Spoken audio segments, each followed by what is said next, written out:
नमस्कार, India voice पर स्वागत है आपका। मैं हूं आपके साथ प्रियंका मिश्रा।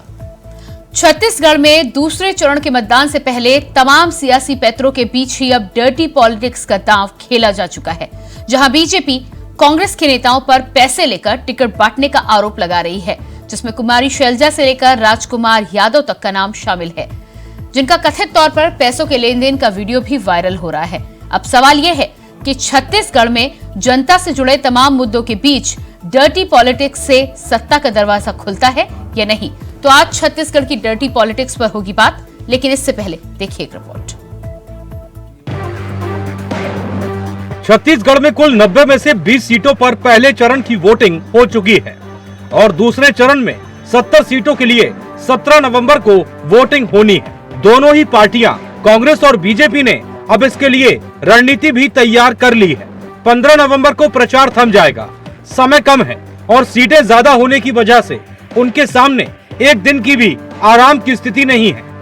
लेकिन इसी बीच डर्टी पॉलिटिक्स की राजनीति भी तेज हो गई है और एक दूसरे के प्रत्याशियों की छवि को खराब करने के लिए वीडियो ऑडियो वायरल हो रहे हैं। तो कहीं कहीं सियासी दलों के नेताओं पर पैसे लेकर टिकट बांटने के आरोप वाले ऑडियो भी वायरल हो रहे हैं। बेहद ही निंदनीय है। भारतीय जनता पार्टी अब बहुत ही ज्यादा निचले स्तर पर उतर आई है। पहले मुख्यमंत्री की छवि खराब करने के लिए फर्जी तरीके से आरोप लगाए गए, उसके बाद में हमारी प्रभारी की छवि खराब करने के लिए फर्जी तरीके से आरोप लगाए गए। अब तो हमारे प्रत्याशियों के ऊपर भारतीय जनता पार्टी बौखलाहट में आक्रमण कर रही है। गुरुरुद्र कुमार न सिर्फ कांग्रेस के नेता हैं, बल्कि वे सतनामी समाज के सबसे बड़े धर्म गुरु हैं, जगत गुरु हैं। उनके ऊपर आक्रमण, सतनामी समाज के ऊपर आक्रमण है। ये भारतीय जनता पार्टी इस जो दुष्चरित्र है, भारतीय जनता पार्टी का जो कार्य है, इसको छत्तीसगढ़ की जनता कदापि बर्दाश्त नहीं करेगी। राजनीतिक प्रेक्षकों के अनुसार बस्तर की जनता ने कभी कमल खिलाया तो कभी कांग्रेस का हाथ थामा है। इसीलिए नेताओं के लिए यहाँ की गणित को सुलझाना बहुत आसान नहीं है। प्रदेश के पहले चुनाव 2003 में बीजेपी को 9, कांग्रेस को 3 और 2008 में बीजेपी को 11 और कांग्रेस को 1 और 2013 में बीजेपी को 4। ऐसे में कई सीटों का हाल यही है। लेकिन इस बीच सबसे बड़ी बात यह है कि तमाम मुद्दों के बीच में जहां एक दूसरे पर आरोप प्रत्यारोप लगाए जा रहे थे, इसी बीच अब दोनों ही पार्टियां एक दूसरे पर डर्टी पॉलिटिक्स का आरोप लगा रही हैं और डर्टी पॉलिटिक्स का शिकार भी दोनों ही पार्टियां हो रही हैं। Bureau report, India voice.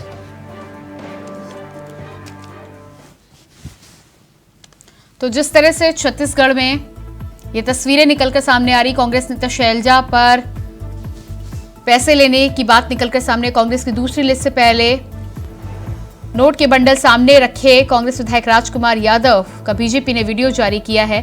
कुमारी शैलजा पर 4 करोड़ में टिकट बेचने का आरोप, ये वीडियो वायरल हुआ है। दूसरी लिस्ट से पहले विधायक विनय जायसवाल का भी ऑडियो वायरल हुआ है।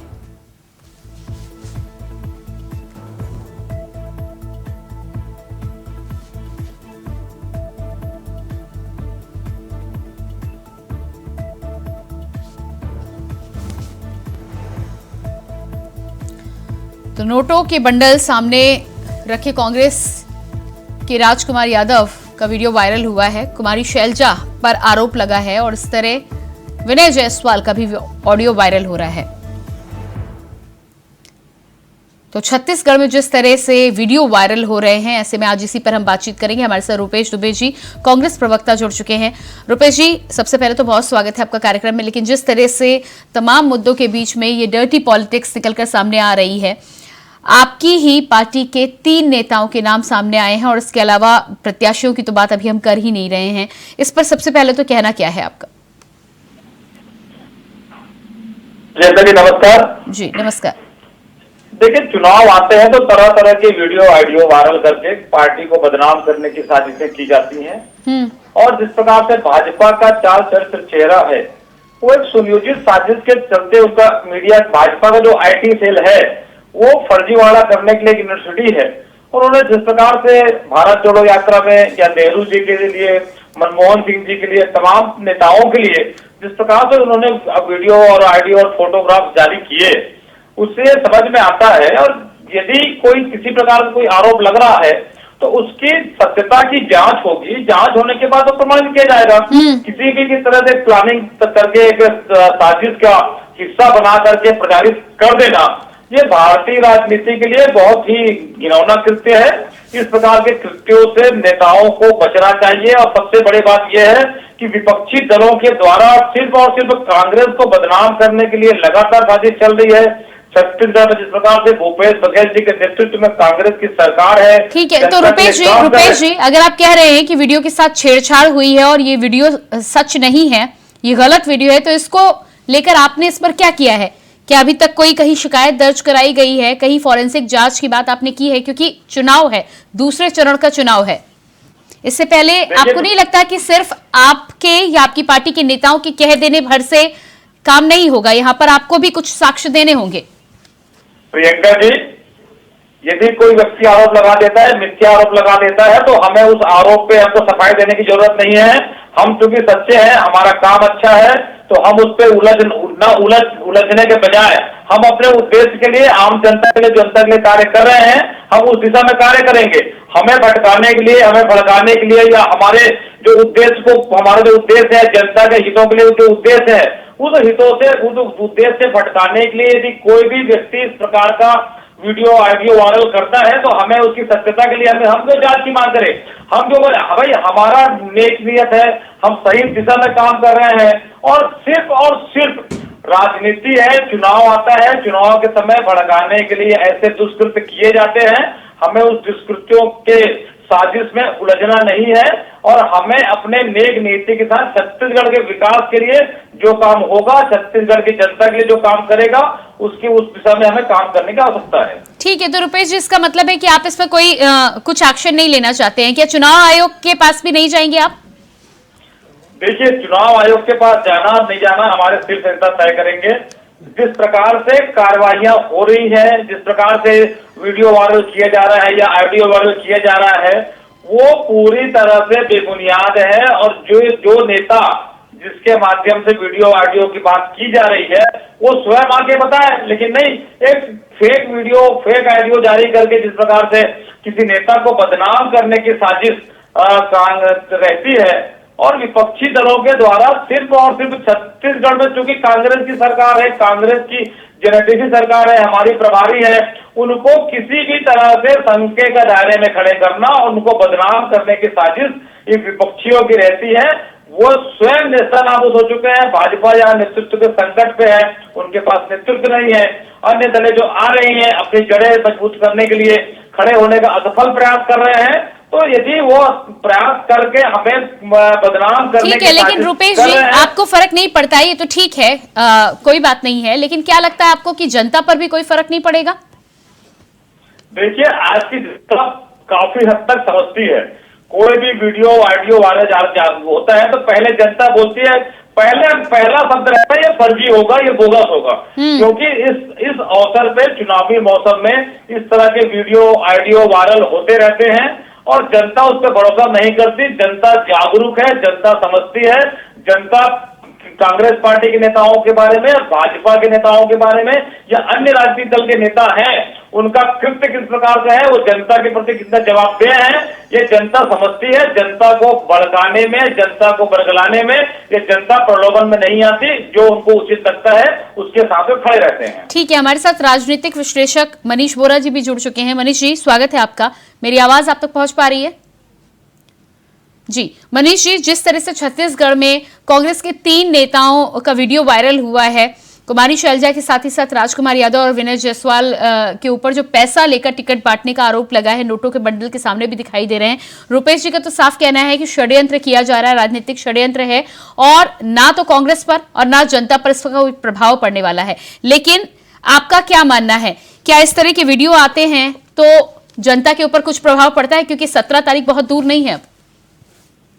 निश्चित रूप से इस प्रकार के जो वीडियो आते हैं, वो सामने वाले कई बार पुलिस भवन के वीडियो भी आते हैं, कई बार उसका आचरण को लेकर के वीडियो आते हैं। ये जो वीडियो बाकी जिक्र आ रहा है, लेकिन निश्चित रूप से कहीं भी इससे प्रभाव पड़ता है जनता के, सीधे तौर पर उसको नकार नहीं सकते, कोई प्रभाव नहीं पड़ता है। प्रभाव निश्चित रूप से पड़ता है उनके राजनीतिक जो है इस प्रकार के संज्ञा अपनाते हैं, उसकी सत्यता क्या है, वो सभी पार्टियों का प्रेस पार्टी प्रेसिडेंट था, वो सारी चीजें जब जांच के बाद में चीजें सामने आती है, प्रथम दृष्टया ये होता है कि सीधे तौर पर सामने ये संग्रह में खड़ा कर दिया जाता है, एक बार की वजह से नहीं जांच किया है। तो ये भी स्थितियां उनके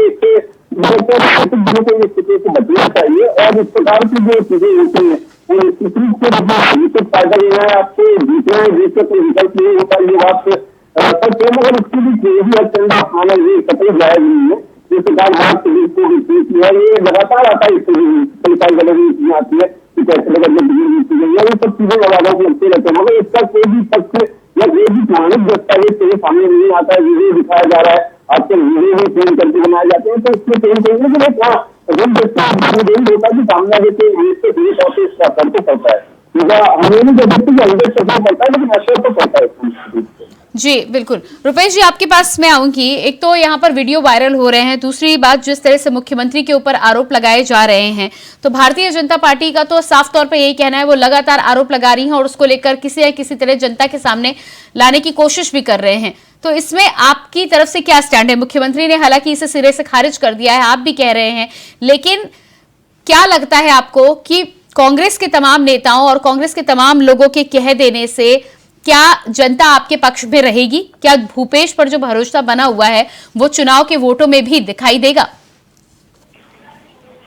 प्रियंका जी, छत्तीसगढ़ में जब से भूपेश बघेल जी के नेतृत्व में कांग्रेस सरकार आई है, आपने भी देखा है किस प्रकार से किसानों को कर्जा माफ हुआ, किस प्रकार से किसानों को उनका धान का समर्थन मूल्य मिला, किस प्रकार से पीएससी से लेकर अन्य परीक्षाओं के परीक्षा शुल्क माफ हुए, किस प्रकार से महिला समूह का कर्जा माफ हुआ, किस प्रकार से बेरोजगारों को बेरोजगारी भत्ता दिया गया, किस प्रकार से अंतिम व्यक्ति तक लाभ पहुंचाने की योजना छत्तीसगढ़ में कांग्रेस सरकार ने की है।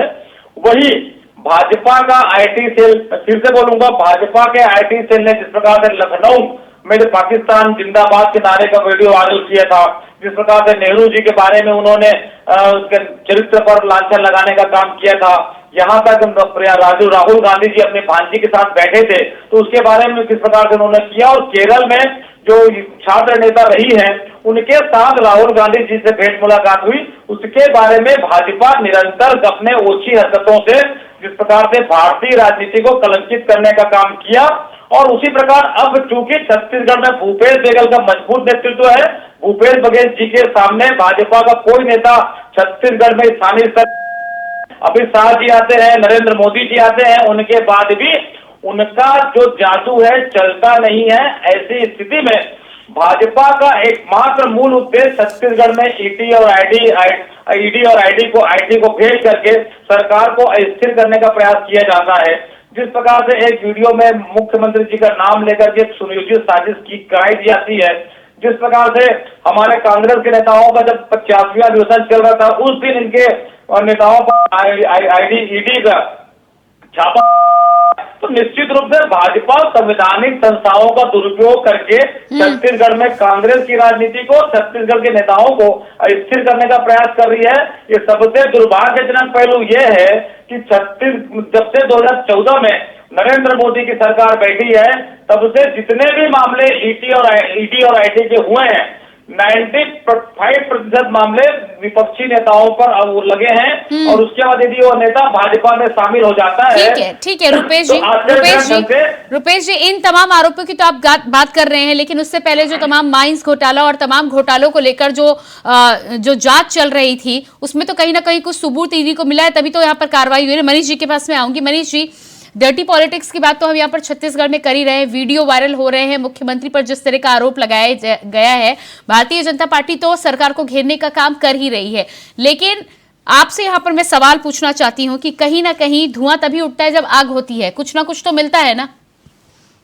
देखिए, निश्चित रूप से छत्तीसगढ़ में भारतीय जनता पार्टी के जो लगातार आरोप लग रहे हैं, भ्रष्टाचार के आरोप जो सरकार पर लग रहे हैं, उन सारे आरोपों को यदि हम देखें तो सारे आरोपों का मुख्य आधार ईडी की कार्रवाइयां ही हैं।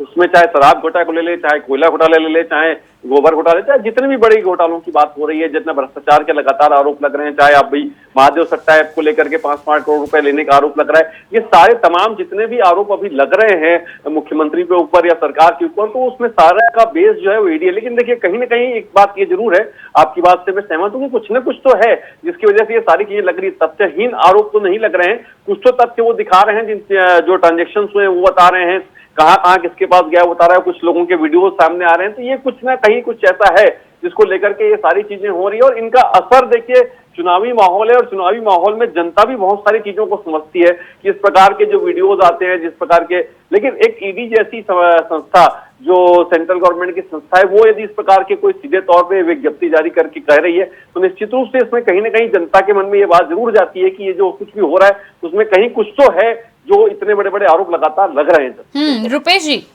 आग होती है तभी धुआं उठता है ना। प्रियंका जी, जिस प्रकार से भाजपा में केंद्र में बैठी भाजपा की सरकार छत्तीसगढ़ पे कार्रवाई करा रही है, छत्तीसगढ़ में मुख्यमंत्री माननीय भूपेश बघेल जी ने 36,000 नान घोटाला के लिए जांच की बात की। वो तो जनता से जुड़ा हुआ मामला था, उस मामले में ईडी क्यों कार्रवाई नहीं करती, केंद्र सरकार क्यों कार्रवाई नहीं कराती? और मात्र अस्थिर करने के लिए, एक तरह से बदनाम करने के लिए ईडी को भेज करके समय समय पे इनका ईडी की कार्रवाई 4 महीना 6 महीने तक संसिद्ध नहीं होती, चुपचाप बैठे रहते हैं। जब कोई प्रक्रिया होती, जब कोई समय आता है तो इन्होंने फिर से ईडी की कार्रवाई कर देते हैं। जिस प्रकार से भाजपा के कार्यकाल में संवैधानिक संस्थाओं की विश्वसनीयता पर भी प्रश्न चिन्ह खड़ा हुआ, भारत देश का व्यक्ति महंगाई से, बेरोजगारी से जूझ रहा है, केंद्र सरकार को उससे कोई मतलब नहीं है, उसे कोई सरोकार नहीं है। और तो छत्तीसगढ़ में जब चावल घोटाले की बात आई थी तो छत्तीसगढ़ सरकार ने स्वयं चावल घोटाले की जांच करके राशन दुकानदारों को पे कार्रवाई की, राशन दुकान सस्पेंड किया। उसके बाद जब छत्तीसगढ़ सरकार उस कार्रवाई में 90% कार्रवाई कर चुकी थी, तब इन्होंने ईडी की कार्रवाई करते हैं और ये बोलते हैं कि छत्तीसगढ़ में कांग्रेस सरकार के राज में, कांग्रेस सरकार के संरक्षण में चावल घोटाला हुआ। ऐसी परिस्थिति नहीं है। कांग्रेस सरकार स्वयं किसी भी आरोपी को जो जिसके ऊपर आरोप लगे हैं उसको बख्शती नहीं है। ये छत्तीसगढ़ ऐसा राज्य है जिस मुख्यमंत्री माननीय भूपेश बघेल जी के पिताजी के ऊपर भी अपराध दर्ज हुआ था, तो उसकी भी गिरफ्तारी हुई थी। छत्तीसगढ़ में किसी को बख्शा नहीं जाता, माननीय मुख्यमंत्री जी ने कहा है। और जितने भी भ्रष्टाचार की बातें भाजपा के लोग करते हैं, भाजपा का एक भी नेता उस भ्रष्टाचार का शिकायत करने यदि आप का तमाम जांचों की बात कर रहे हैं, जिस तरह से चावल घोटाले की जांच की बात आपने की है, तो तमाम यदि कुछ निकल कर सामने आता है तो आप प्रोएक्टिव तौर पर क्यों नहीं जांच की शुरुआत करते? आप अपने स्तर पर जांच तो करा सकते हैं ना। वहां पर केंद्र की तरफ से आप तमाम आरोप जरूर लगाते हैं, लेकिन यदि आपके पास अपने भी तथ्य होंगे तो आप उन्हें पेश कर सकते हैं। आप इंतजार क्यों करते हैं कि जब तक ईडी नहीं आएगी, जब तक केंद्र की एजेंसी नहीं आएगी, तब तक इस तरह के मामलों में देख रेख नहीं होगी, फिर उन्हें मौका मिलता है। प्रियंका जी, चावल का जो मामला, घोटाले की मामला आई थी, उसमें छत्तीसगढ़ सरकार ने जांच करके तो जांच रिपोर्ट सार्वजनिक की और किन किन पे कार्रवाई हुई।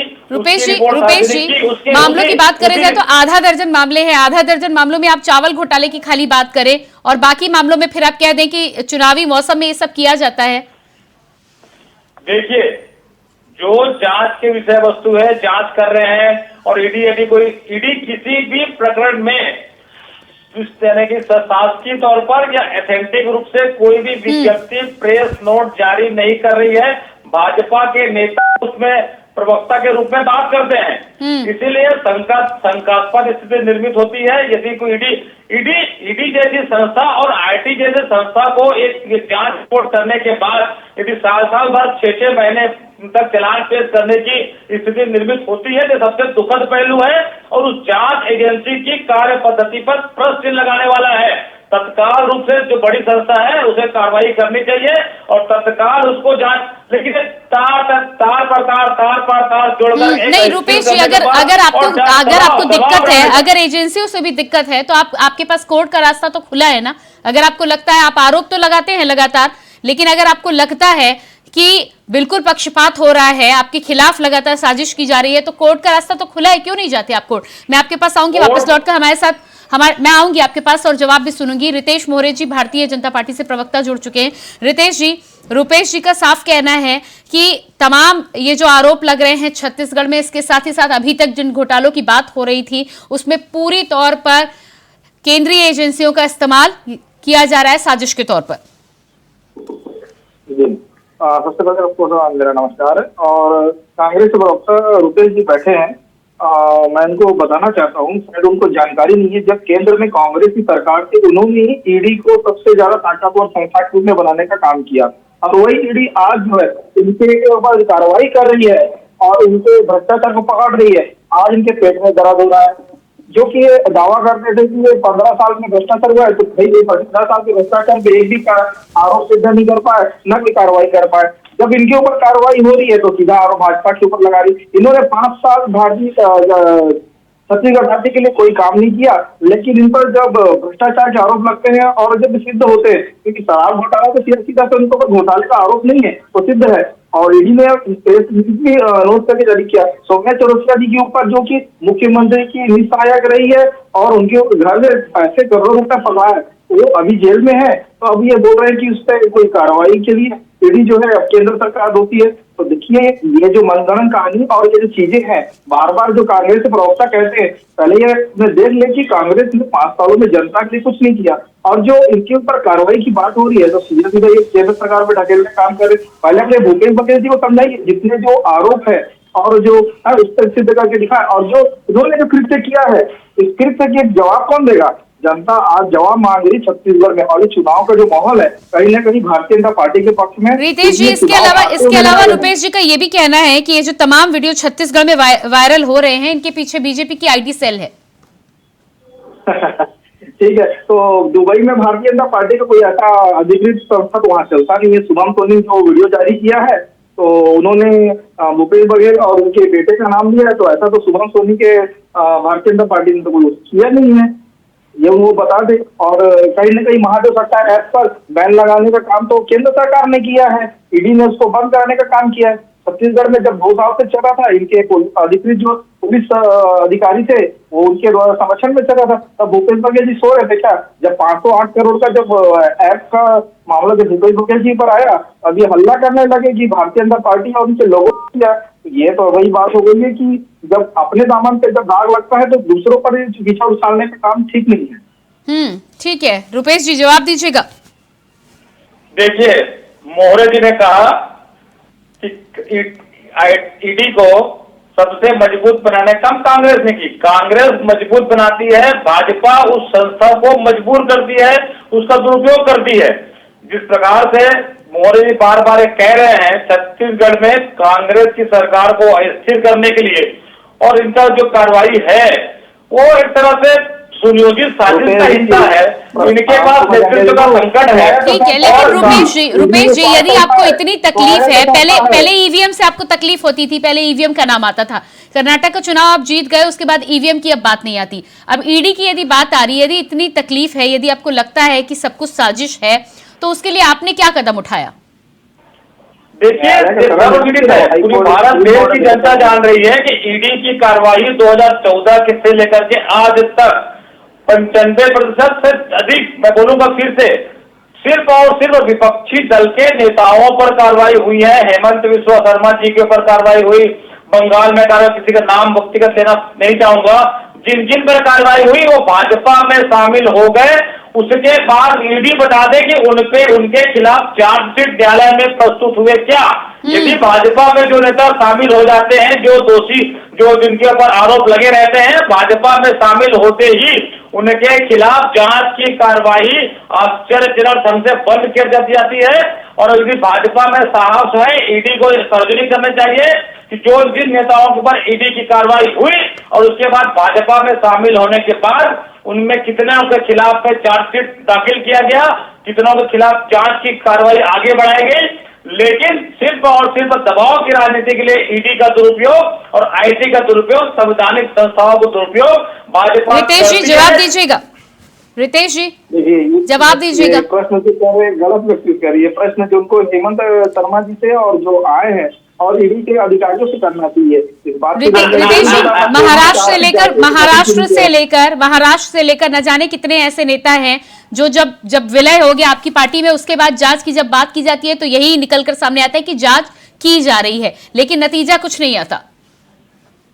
जी, मैंने इसलिए कहा कि इसका जवाब तो ईडी के आला अधिकारी और वहाँ के जो जिनके ऊपर ये दोष के प्रमाण की बात कर रहे हैं, ये वो जवाब दे सकते हैं। इसकी जानकारी मुझे कैसे नहीं रितेश जी,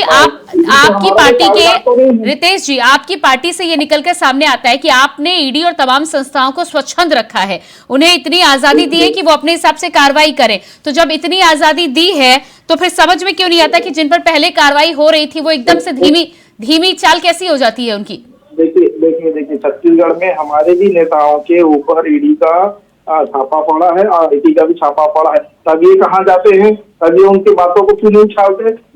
सीधी बात है, जब इनके द्वारा किए गए कृत्य और भ्रष्टाचार की जो बातें जब सामने आती है तो ये बोलते हैं कि भारतीय जनता पार्टी के ऊपर आरोप लगाते हैं कि उन नेताओं पे हुआ छापा तो अभी लंबित है। तो भैया आपके अब देश के अंदर न्यायिक व्यवस्था है, आप हाईकोर्ट जाइए, सुप्रीम कोर्ट जाइए, उस व्यवस्था के ऊपर विश्वास नहीं करते तो सबसे बड़ा दुखद बात है। मनीष बोरा जी आपके पास आऊंगी। ईडी को लेकर या जिस तरह से छत्तीसगढ़ में वीडियो वायरल हो रहे हैं उसको लेकर जब तमाम तरह की बातें कांग्रेस के द्वारा आती है और उनका ये कहना होता है कि ईडी जो है कहीं ना कहीं साजिश के तहत काम कर रही है, तो क्या इस पर कोई कार्रवाई कर सकते हैं, की जा सकती है? और यदि की जा सकती, कोर्ट का दरवाजा खटखटाया जा सकता है, तो क्यों नहीं जाते? देखिए, मुझे ऐसा लगता है कि केंद्र में सत्ता में कोई भी रहे, चाहे कांग्रेस रहे चाहे भारतीय जनता पार्टी है, केंद्रीय एजेंसियों का उपयोग इस प्रकार से करता है। कांग्रेस के समय भी होता था और आज भारतीय जनता पार्टी के समय भी हो रहा है, उसमें कहीं दो राय नहीं है।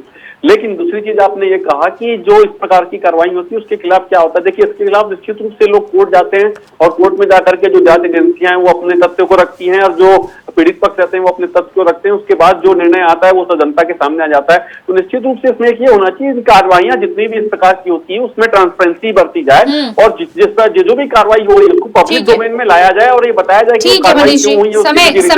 समय मुझे इजाजत नहीं दे रहा। बहुत धन्यवाद आपका देना चाहूंगी। रुपेश जी बहुत धन्यवाद और रितेश जी आपका भी बहुत बहुत धन्यवाद। तो जिस तरह से छत्तीसगढ़ में अब डर्टी पॉलिटिक्स चल रही है, देखना यह होगा कि दूसरे चरण के चुनाव के साथ 3 दिसंबर को जनता किसके हक में फैसला सुनाती है। फिलहाल हमारे इस खास कार्यक्रम में इतना ही। खबरों के लिए बने रहिए इंडिया वॉइस के साथ। मुझे दीजिए इजाजत। नमस्कार।